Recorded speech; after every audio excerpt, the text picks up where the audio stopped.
হুম, দেখুন, আমরা এই যে শ্বাসজনিত যে সমস্ত রোগ, যারা হাই রিস্ক এটা গ্রুপ, মানে যাদের বারবার একটুতেই সর্দি কাশি আর কি এটা লেগে যায়, বিশেষ করে সিওপিডি বা অ্যাজমা পেশেন্টের, এদের কিছু ভ্যাকসিনের ব্যবস্থা আছে। ভ্যাকসিন নিলে একটা হচ্ছে যে ওই ডিজিজটা হওয়ার সম্ভাবনাটা খুব কম, আর হচ্ছে যদিও হয় অল্পের উপর দিয়ে এটা যায়। এখন অবধি দু ধরনের এটা ভ্যাকসিন, মানে দুটো জীবাণুকে কন্ট্রোল করার মতো ভ্যাকসিন এখন অবধি আমাদের কাছে আছে।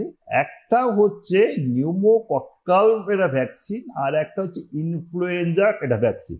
ইনফ্লুয়েঞ্জা আবার তাদের ওই সেরোটাইপ চেঞ্জ হয়।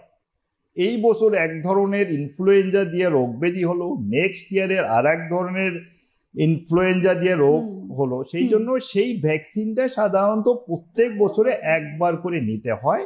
আর যেটা নিউমোকক্কাল এটা ভ্যাকসিন, এটা বয়সের উপর ডিপেন্ড করে একটা ডোজ বা দুটো ডোজ নিলেই আনা, তো তাতে অনেকটাই বেনিফিট যায়।